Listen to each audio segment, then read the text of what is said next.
A coup d'état, or simply a coup, is typically an illegal and overt attempt by a military organization or other government elites to unseat an incumbent leadership.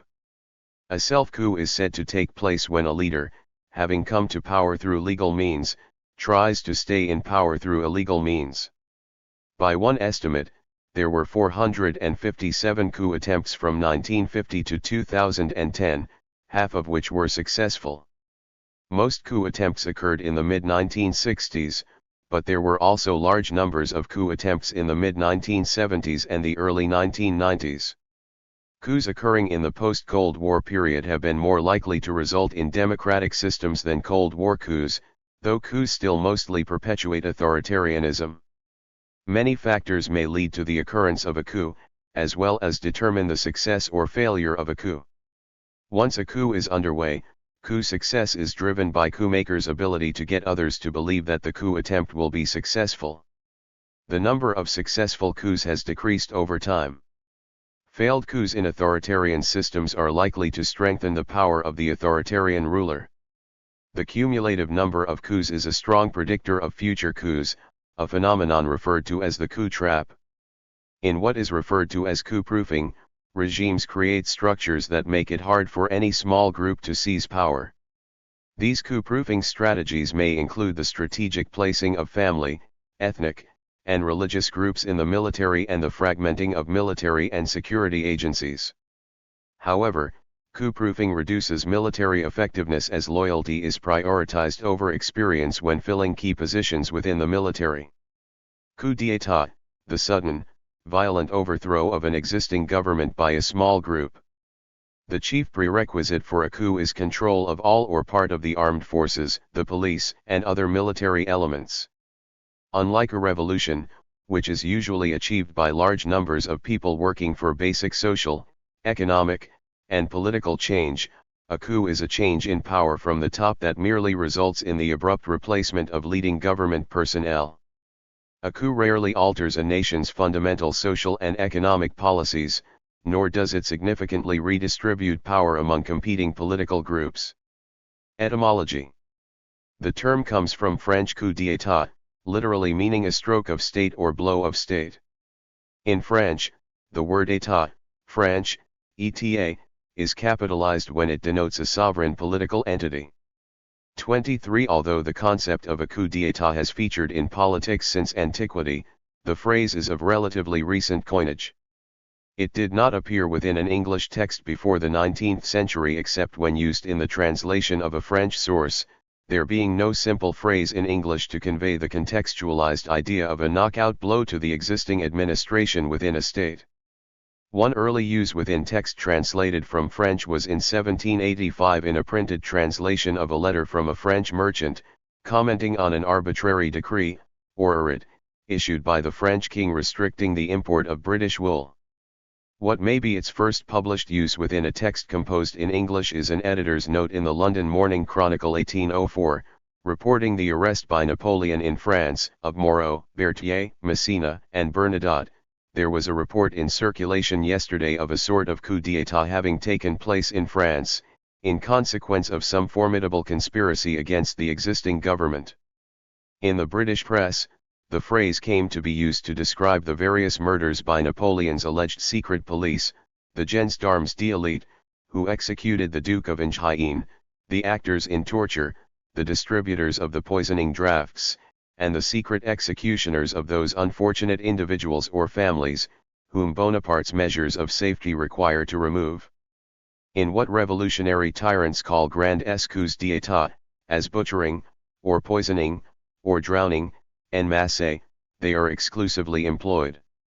A self-coup, also called an auto-coup, from Spanish auto-golpe, or coup from the top, is a form of coup d'état in which a political leader, having come to power through legal means, stays in power illegally through the actions of themselves or their supporters. The leader may dissolve or render powerless the national legislature and unlawfully assume extraordinary powers. Other measures may include annulling the constitution, suspending civil courts, and having the head of government assume dictatorial powers. From 1946 to the beginning of 2021, an estimated 148 self-coup attempts took place, 110 in autocracies and 38 in democracies. A soft coup, sometimes referred to as a silent coup or a bloodless coup, is an illegal overthrow of a government, but unlike a regular coup d'état, it is achieved without the use of force or violence. A palace coup or palace revolution is a coup in which one faction within the ruling group displaces another faction within a ruling group. Along with popular protests, palace coups are a major threat to dictators. The harem conspiracy of the 12th century BC was one of the earliest attempts. Palace coups were common in imperial China.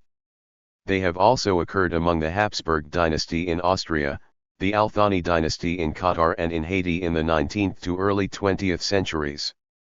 The majority of Russian tsars between 1725 and 1801 were either overthrown or usurped power in palace coups. The term putsch, from Swiss German for knock, denotes the political military actions of a minority reactionary coup. The term was initially coined for the Xerapus of September 6, 1839 in Switzerland. It was also used for attempted coups in Weimar Germany, such as the 1920 Kapp Putsch, Kustrin Putsch, and Adolf Hitler's 1923 Beer Hall Putsch.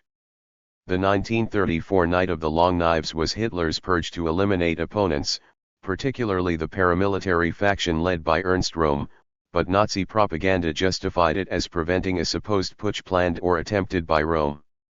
The Nazi term Röhmputsch is still used by Germans to describe the event, often with quotation marks, as the so-called Röhm Putsch. The 1961 Algiers Putsch and the 1991 August Putsch also use the term. The 2023 Wagner Group rebellion has also been described as a putsch. Pronunciamiento, pronouncement, is a term of Spanish origin for a type of coup d'état. Specifically, the pronunciamiento is the formal declaration deposing the previous government and justifying the installation of the new government by the golpe de estado.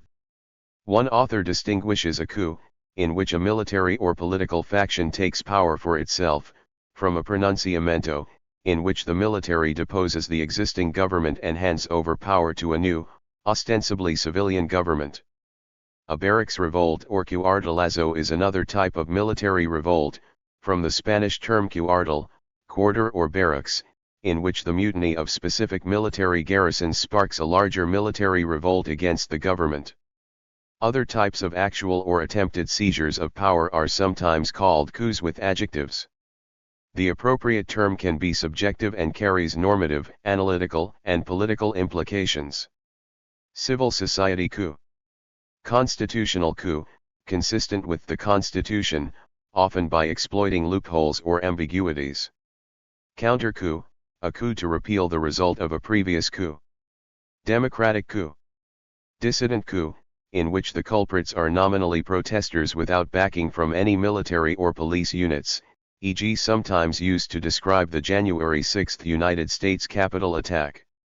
Electoral coup. Judicial coup, a legal coup, utilizing the judiciary as the main instrument. Market coup. Medical coup, having a leader declared incapacitated by doctors, such as in Tunisia in 1987. Military coup. Parliamentary coup. Presidential coup. Royal coup, in which a monarch dismisses democratically elected leaders and seizes all power, e.g. the January 6 dictatorship by Alexander I of Yugoslavia. Slow motion, or slow-moving or slow-rolling, coup. While a coup is usually a conspiracy of a small group, a revolution or rebellion is usually started spontaneously by larger groups of uncoordinated people. The distinction between a revolution and a coup is not always clear. Sometimes, a coup is labeled as a revolution by its plotters to feign democratic legitimacy. According to Clayton Dean and Jonathan Powell's coup data set, there were 457 coup attempts from 1950 to 2010, of which 227, 49.7%, were successful and 230, 50.3%, were unsuccessful. They find that coups have been most common in Africa and the Americas, 36.5% and 31.9%, respectively. Asia and the Middle East have experienced 13.1% and 15.8% of total global coups, respectively. Europe has experienced by far the fewest coup attempts, 2.6%. Most coup attempts occurred in the mid-1960s, but there were also large numbers of coup attempts in the mid-1970s and the early 1990s. From 1950 to 2010, a majority of coups failed in the Middle East and Latin America. They had a somewhat higher chance of success in Africa and Asia. Numbers of successful coups have decreased over time. A number of political science datasets document coup attempts around the world and over time, generally starting in the post-World War II period. Major examples include the Global Instances of Coups dataset, the Coups and Political Instability dataset by the Center of Systemic Peace, the Coup d'État project by the Klein Center, the Colpus Coup dataset, and the Coups and Agency Mechanism dataset. A 2023 study argued that major coup datasets tend to over-rely on international news sources to gather their information, potentially biasing the types of events included. Its findings show that while such a strategy is sufficient for gathering information on successful and failed coups, attempts to gather data on coup plots and rumors require a greater consultation of regional and local specific sources. Predictors.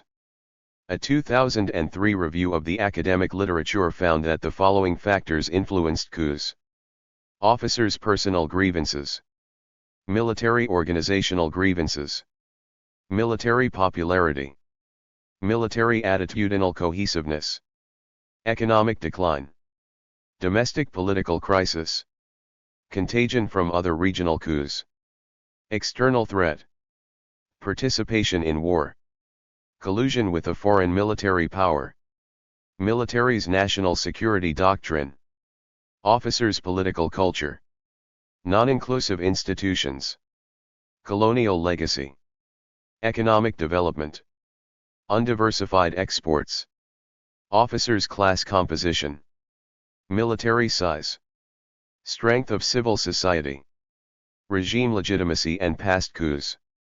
The literature review in a 2016 study includes mentions of ethnic factionalism, supportive foreign governments, leader inexperience, slow growth, commodity price shocks, and poverty. Coups have been found to appear in environments that are heavily influenced by military powers. Multiple of the above factors are connected to military culture and power dynamics. These factors can be divided into multiple categories, with two of these categories being a threat to military interests and support for military interests. If interests go in either direction, the military will find itself either capitalizing off that power or attempting to gain it back.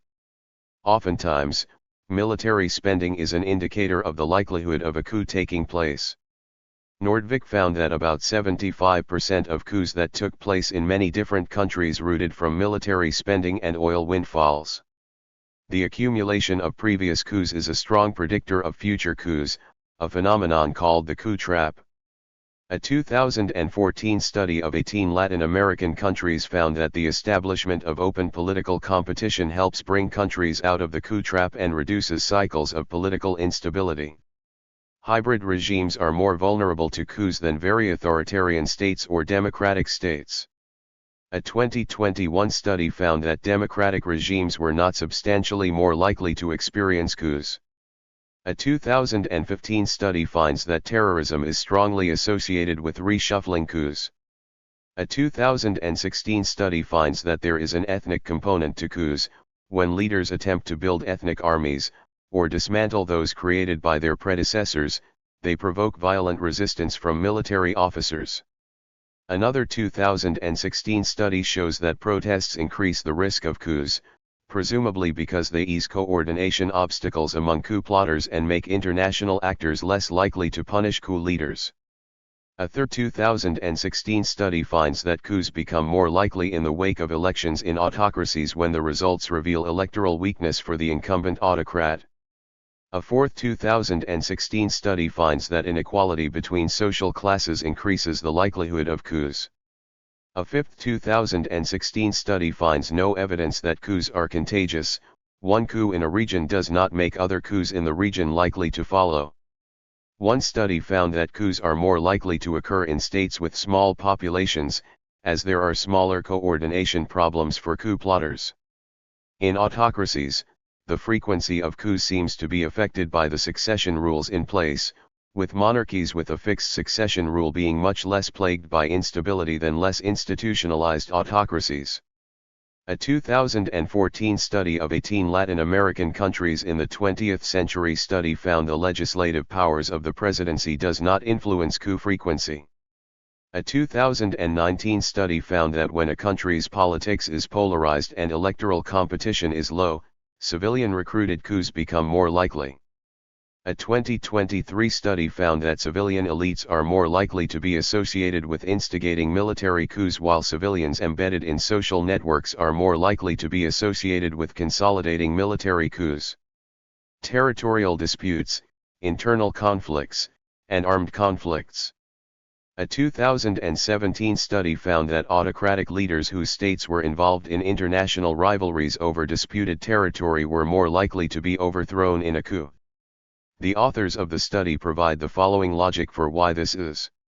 Autocratic incumbents invested in spatial rivalries need to strengthen the military in order to compete with a foreign adversary. The imperative of developing a strong army puts dictators in a paradoxical situation. To compete with a rival state, they must empower the very agency, the military, that is most likely to threaten their own survival in office. However, two 2016 studies found that leaders who were involved in militarized confrontations and conflicts were less likely to face a coup. A 2019 study found that states that had recently signed civil war peace agreements were much more likely to experience coups, in particular when those agreements contained provisions that jeopardized the interests of the military. Popular opposition and regional rebellions. Research suggests that protests spur coups, as they help elites within the state apparatus to coordinate coups. A 2019 study found that regional rebellions made coups by the military more likely. Economy, development, and resource factors. A 2018 study found that oil price shocks are seen to promote coups in onshore-intensive oil countries, while preventing them in offshore-intensive oil countries. The study argues that states which have onshore oil wealth tend to build up their military to protect the oil, whereas states do not do that for offshore oil wealth. A 2020 study found that elections had a two-sided impact on coup attempts, depending on the state of the economy. During periods of economic expansion, elections reduce the likelihood of coup attempts, whereas elections during economic crises increase the likelihood of coup attempts. A 2021 study found that oil-wealthy nations see a pronounced risk of coup attempts, but these coups are unlikely to succeed. A 2014 study of 18 Latin American countries in the 20th century study found that coup frequency does not vary with development levels, economic inequality, or the rate of economic growth. Coup-proofing. In what is referred to as coup-proofing, regimes create structures that make it hard for any small group to seize power. These coup-proofing strategies may include the strategic placing of family, ethnic, and religious groups in the military, creation of an armed force parallel to the regular military, and development of multiple internal security agencies with overlapping jurisdiction that constantly monitor one another. It may also involve frequent salary hikes and promotions for members of the military and the deliberate use of diverse bureaucrats. Research shows that some coup-proofing strategies reduce the risk of coups occurring. However, coup-proofing reduces military effectiveness and limits the rents that an incumbent can extract. One reason why authoritarian governments tend to have incompetent militaries is that authoritarian regimes fear that their military will stage a coup or allow a domestic uprising to proceed uninterrupted. As a consequence, authoritarian rulers have incentives to place incompetent loyalists in key positions in the military. A 2016 study shows that the implementation of succession rules reduce the occurrence of coup attempts. Succession rules are believed to hamper coordination efforts among coup plotters by assuaging elites who have more to gain by patience than by plotting. According to political scientists Curtis Bell and Jonathan Powell, Coup attempts in neighboring countries lead to greater coup-proofing and coup-related repression in a region. A 2017 study finds that countries' coup-proofing strategies are heavily influenced by other countries with similar histories. Coup-proofing is more likely in former French colonies. A 2018 study in the Journal of Peace Research found that leaders who survive coup attempts and respond by purging known and potential rivals are likely to have longer tenures as leaders. A 2019 study in conflict management and peace science found that personalist dictatorships are more likely to take coup-proofing measures than other authoritarian regimes.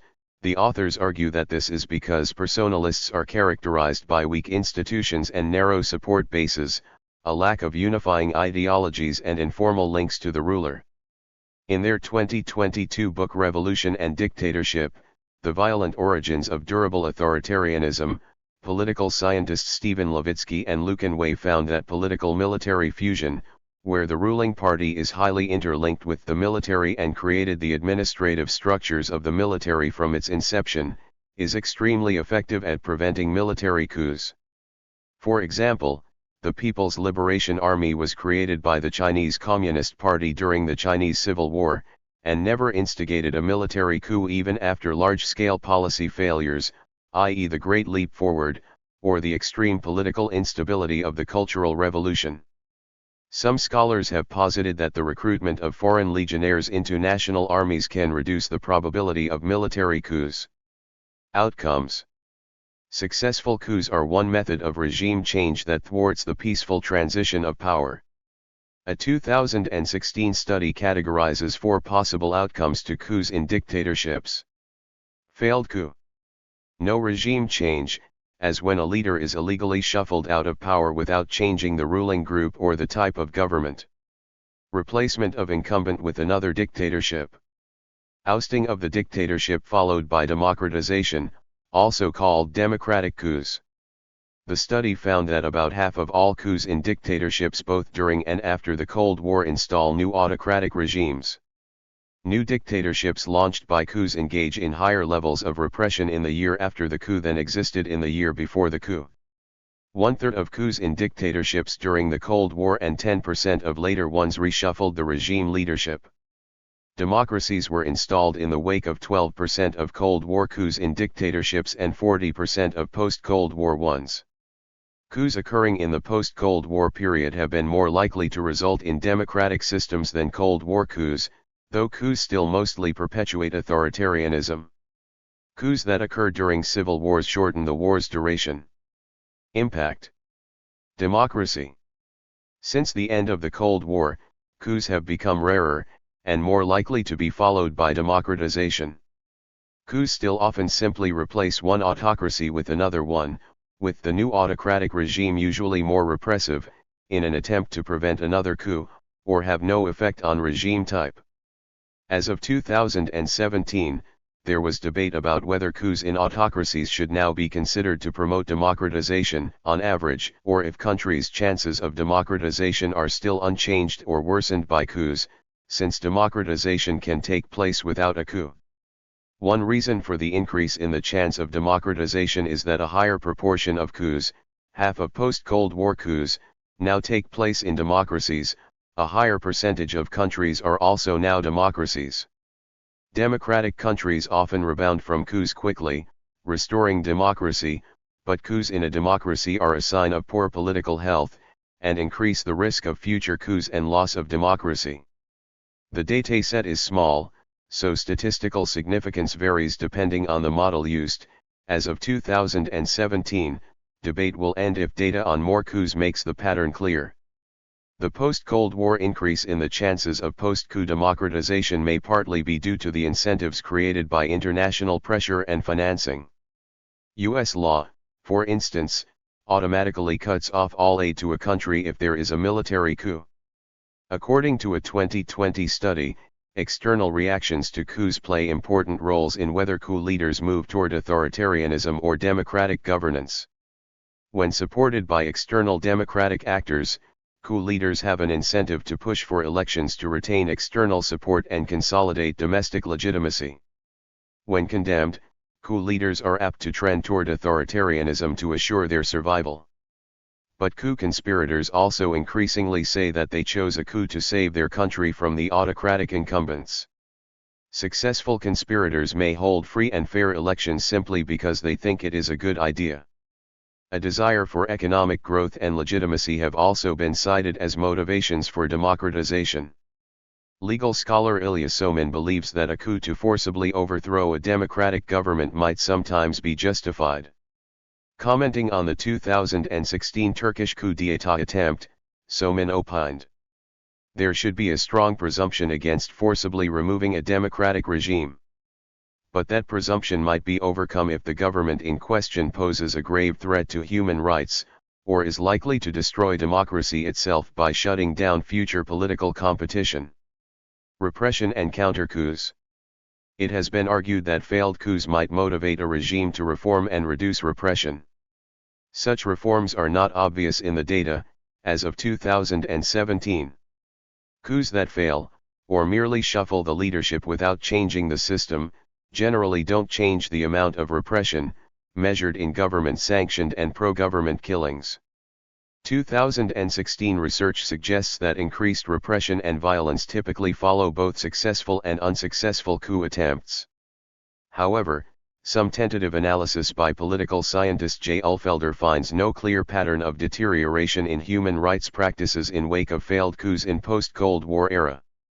According to a 2019 study, coup attempts lead to a reduction in physical integrity rights. Coups that lead to democratization unsurprisingly reduce repression, and coups that bring in a new autocratic regime increase it.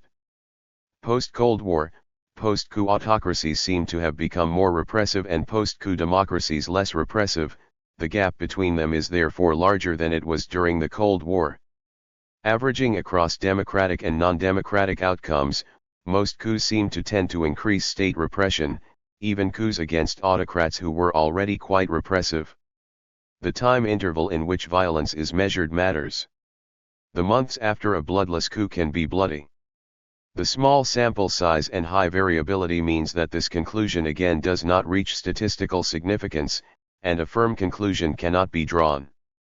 According to Nanihal Singh, author of Seizing Power, The Strategic Logic of Military Coups, 2014, it is fairly rare for the incumbent government to violently purge the army after a failed coup. If it starts the mass killing of elements of the army, including officers who were not involved in the coup, this may trigger a counter-coup by soldiers who are afraid they will be next. To prevent such a desperate counter-coup that may be more successful than the initial attempt, governments usually resort to firing prominent officers and replacing them with loyalists instead. Notable counter-coups include the Ottoman counter-coup of 1909, the 1960 Laotian counter-coup, the Indonesian mass killings of 1965–66, the 1966 Nigerian counter-coup, the 1967 Greek counter-coup, 1971 Sudanese counter-coup, and the coup d'état of December 12 in South Korea. A 2017 study finds that the use of state broadcasting by the putschist regime after Mali's 2012 coup did not elevate explicit approval for the regime. International response. The international community tends to react adversely to coups by reducing aid and imposing sanctions. A 2015 study finds that coups against democracies, coups after the Cold War, and coups in states heavily integrated into the international community are all more likely to elicit global reaction. Another 2015 study shows that coups are the strongest predictor for the imposition of democratic sanctions. A third 2015 study finds that Western states react strongest against coups of possible democratic and human rights abuses. A 2016 study shows that the international donor community in the post-Cold War period penalizes coups by reducing foreign aid. The US has been inconsistent in applying aid sanctions against coups both during the Cold War and post-Cold War periods, a likely consequence of its geopolitical interests. Organizations such as the African Union, (O), and the Organization of American States, (OAS), have adopted anti-coup frameworks. Through the threat of sanctions, the organizations actively try to curb coups. A 2016 study finds that the O has played a meaningful role in reducing African coups. A 2017 study found that negative international responses, especially from powerful actors, have a significant effect in shortening the duration of regimes created in coups. According to a 2020 study, coups increase the cost of borrowing and increase the likelihood of sovereign default. Thank you for watching this video.